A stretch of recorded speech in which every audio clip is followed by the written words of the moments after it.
দীঘা মোহনা সহ sea beach এবং মাছের বাজার ঘুরে বেড়ালেন তিনি। যারা মাছ কেনাবেচা করছে, যারা মাছ কিনতে আসছে, তাদের সাথে সেই সঙ্গে সাধারণ মানুষের সঙ্গেও কথা বললেন তিনি।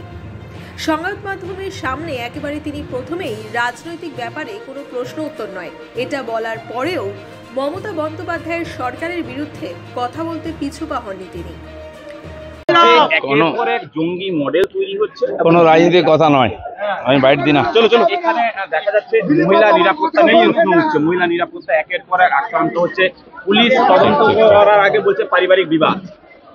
দাদা, মহিলাদের বলছে পারিবারিক বিবাদ নেই, পুলিশ বলার আগে তদন্তের আগে মজার ব্যাপার দেখুন, যারা বলছিলেন যে মব লিঞ্চিং হচ্ছে, গণপ্রহারে মৃত্যু হচ্ছে সারা দেশে, আমাদের সরকার তার জন্য আইন করেছে। 1 তারিখ থেকে সে আইন লাগু হয়ে গেছে। গণপ্রহার হলে যে দোষী সাব্যস্ত হবে তার মৃত্যুদণ্ড হবে। আজকে টিএমসির লোকেরা সব জায়গায় গণপ্রহার করছে, সমাজ বিরোধীরা, তাদের ফাঁসি হওয়ার ভয়ে এখন সে আইনের বিরোধিতা করছে টিএমসি, এবং তাদের চামচা উকিলগুলোকে কোর্টে দিয়ে হরতাল করাচ্ছে। এ সমস্ত সমাজ বিরোধী, আইন বিরোধী, পার্টিটাও তাই, তার লোকেরাও তাই।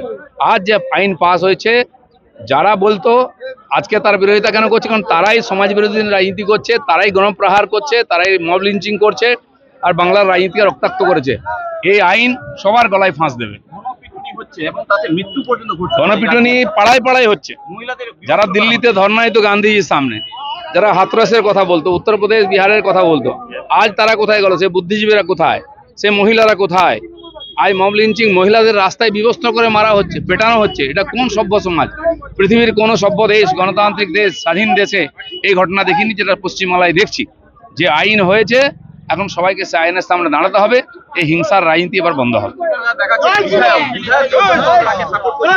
বিধায়ক আর সাংসদ হোক, সবই সমাজ বিরোধী। সমাজ বিরোধীদের টিকিট দিয়ে জিতে আসে সমাজ বিরোধীদের কাজে লাগিয়ে মমতা ব্যানার্জির পার্টি।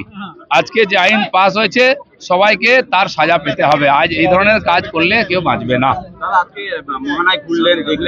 আমি কালকে রাত্রে দীঘায় এসেছিলাম, রাত্রে ছিলাম, তো সকালবেলা এলাম, একটু মোহনাতে এলাম, সি বিচে। এখানে যে মাছের যে হোলসেল মার্কেট আছে, সেখানে এসেছিলাম। যারা মাছ বিক্রি করেন, যারা কেনেন, যারা মাছ ধরেন, এরকম এখানে হাজার হাজার লোক সকালে আসেন, রোজ রাত থেকে শুরু হয়। সবার সঙ্গে দেখা হলো, মাছের বাজারের খোঁজ খবর নিলাম একটু। নতুন মাছ বাজার হচ্ছে, এখনো কমপ্লিট হয়নি। ওটা হয়ে গেলে এই বৃষ্টির সময় সুবিধা হবে। মাছ কেনা হলো না, মোহনা অনেকে মাছ কিনতে আসেন, মাছ নিলেন কিছু? আরো আমার সঙ্গে অনেকে এসেছেন, তারা মাছ টাছ কিনছেন, আমি দেখলাম মাছ।